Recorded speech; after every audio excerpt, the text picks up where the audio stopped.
Hai, ketemu lagi dengan Koko Antoni di Caper. Wah, pokoknya jangan pernah jenuh dan bosan ya ketemu dengan Koko Antoni. Karena apa? Karena kita selalu berbagi kebaikan untuk kehidupan. Ya. Nah, gimana kabarnya teman-teman semua? Ya, pokoknya harus sehat. Kenapa dibilang sehat? Karena kalau kita sehat, kita bisa mencari uang. Tapi kalau kita sakit, uang mencari kita. Rumah pun bisa kejual. Ngeri ya? Makanya harus selalu sehat, selalu bersyukur dan selalu semangat. Hari ini Ko Antoni mau bahas ya. Jadi ada DM yang masuk nih, nanya, Ko Antoni mau nanya, kalau kamar mandi di bawah tangga bagus apa enggak sih? Nah, ini pertanyaannya luar biasa. Makanya mau kita bahas ya, karena pro dan kontra ini ya. Kalau saya udah benar-benar mempelajari tata letak rumah ini, udah buat saya udah luar biasa lah, saya pelajari luar biasa ya. Jadi kamar mandi di bawah tangga ini tidak ada masalah ya, justru kalau kita menurut Feng Shui ini bagus sekali. Tapi yang harus diperhatikan WC dan kerannya ya. WC-nya nggak boleh hadap ke jalan. Nah, kerannya juga nggak boleh hadap ke jalan ya.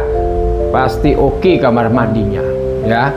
Kadang ada orang bilang tidak baik kalau kamar mandi di bawah tangga. Ya boleh, versi dia apa, harus jelas ya, harus bisa dipahami. Jadi gini, tangga adalah tempat naik ya, sedangkan kamar mandi adalah membersihkan diri.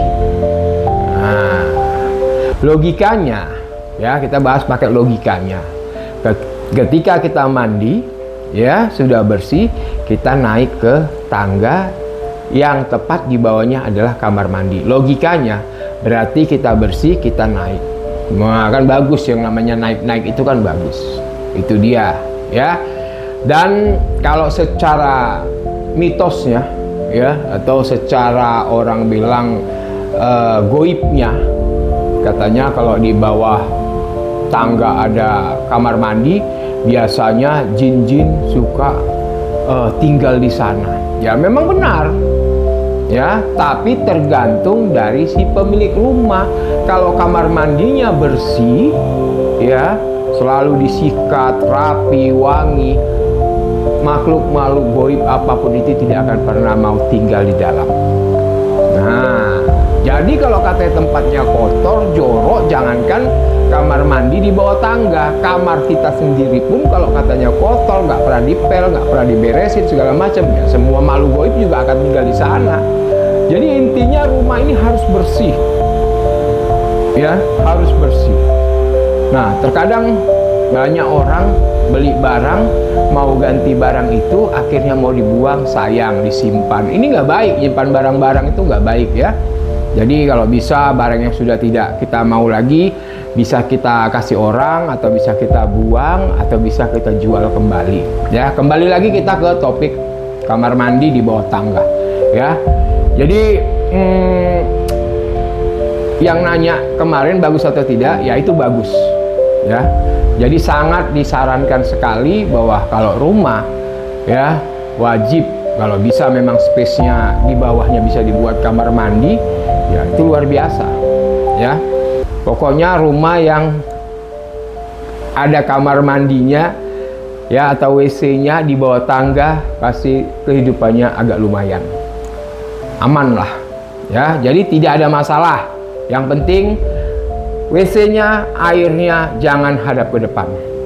Terus kamar mandinya harus selalu bersih, harus selalu dijaga. Dan satu hal lagi yang ingin Koko Antoni sampaikan, setiap kamar mandi ya, mau di bawah tangga ataupun tidak di bawah tangga, mau di dalam kamar ataupun di luar kamar, harus sediakan satu ember dan isi air ya. Nggak boleh kamar mandi itu tidak ada air. Banyak sekarang ini hanya mengandalkan shower aja, ini nggak baik ya. Jadi ada ember ya, isi air, taruh di situ. Nah, karena apa? Ya, karena energinya ini akan lebih masuk. Makanya buat teman-teman yang ada kamar mandi yang nggak ada embernya, cuma shower doang atau apa, usahakan saat ini ya siapkan satu ember, tampung air di sana ya. Kalau nggak dipakai airnya, tutup aja juga boleh, dibuka juga boleh. Biar apa? Biar energi positif dan negatif bisa keluar masuk.